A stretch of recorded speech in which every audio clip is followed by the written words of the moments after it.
Bagi para kaum hawa, merawat kulit wajah agar tetap cantik dan glowing memang seperti menjadi hal yang tidak bisa ditinggalkan. Namun bagi para wanita hamil dan menyusui, nampaknya harus ekstra hati-hati dalam memilih skincare ya. Jangan sampai salah dalam memilih produk.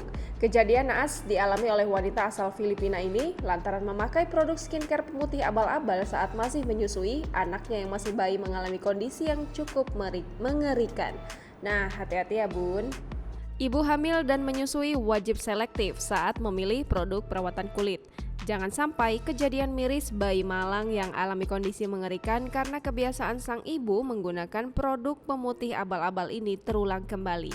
Bayi tak berdosa itu harus ikut merasakan sakit serta kondisi mengkhawatirkan karena sang ibu tidak berhati-hati memilih skincare.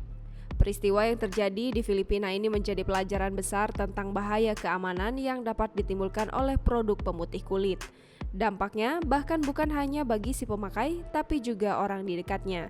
Produk yang dimaksud adalah Gore, sebuah perusahaan Pakistan memproduksi produk pemutih seperti krim kecantikan, krim siang dan malam, sabun dan pencuci muka.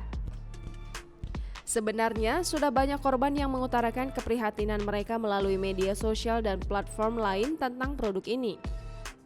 Kali ini, ada korban lain yang kisahnya bisa berfungsi sebagai panggilan untuk membangunkan semua mumi di luar sana.